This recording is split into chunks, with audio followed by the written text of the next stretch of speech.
17 বছর পরে আল্লাহ পাক আমাকে একটু মোবাইলটা সরান প্লিজ। এই মধুমিটি মোবাইল সরাও।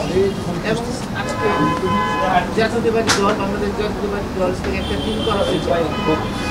সেই টিমের মধ্যে আমি একজন, আমার সাথে সিনিয়র সেক্রেটারি আছেন তপজ্জামান সাহেব।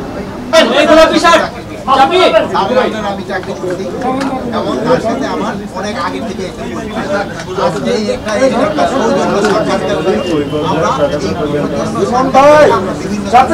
কথাবার্তা আমাকে পারিবারিক লেভেল, অন্যান্য লেভেল, এগুলি আমরা রাষ্ট্রীয় কোনো রাষ্ট্র লেভেলে রাষ্ট্র আলোচনার মাধ্যমে গেছে ওইটা খুব একটা বড় একটু নিচে মানুষের সঙ্গে কথা। এই মোদা ভাই সামনে দেখাই যাবে।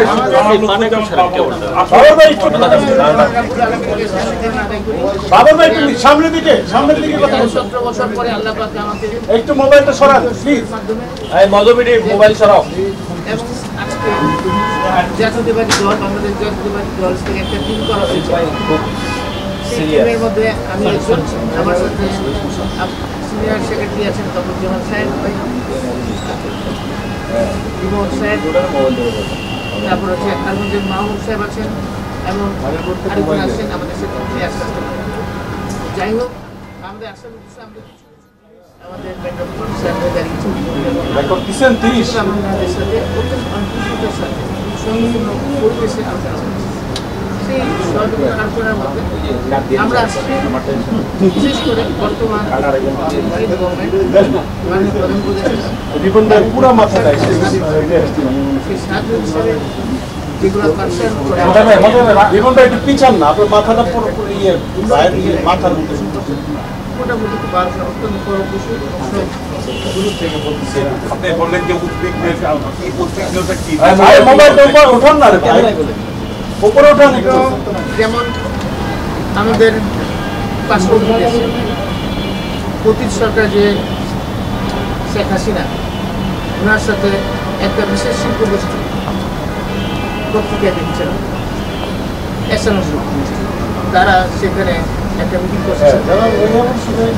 সেটা মিটিংয়ের উদ্দেশ্য ছিল বার্ষিক নির্বাচন বাঞ্ছানো, নির্বাচনের বিভিন্ন সংশোধনের কথা, সেটাতে একটা মোবাইল আরো অনেক কিছু আলোচনা করেছি, যেমন বিভিন্ন অবৈধ অস্ত্র এবং অস্ত্র সেটা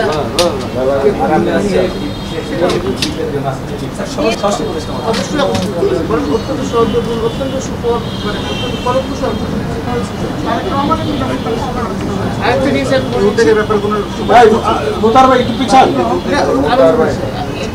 একটা ব্যাপার আমরা কোশ্চেন করছি, যেটা খুব রিসেন্টলি এএসআই নিয়োগটা হচ্ছে।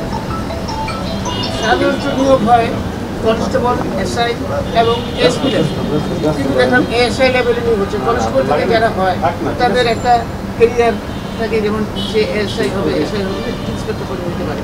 আবার এসআই লেভেলে যারা হচ্ছে তারা এসআই থেকে ইন্সপেক্টর হয়ে ডিআইজি পর্যন্ত হয়।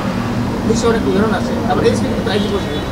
এখন এএসআই পর্যন্ত সেটা একটু ভিন্ন যায়, কারণ কনস্টেবলদের মধ্যে একটা বিভিন্ন রকম একটা অবস্থা নিশ্চিত একটা আমাদের। সাবেক স্বরাষ্ট্র মন্ত্রী হিসেবে আপনি কি মনে করেন দেশের আইন শৃঙ্খলা পরিস্থিতি এখন ভালো না খারাপ, আপনি কি মনে করেন? আমি এটুকুই বলবো না, ভালো করার যথেষ্ট চেষ্টা করছি।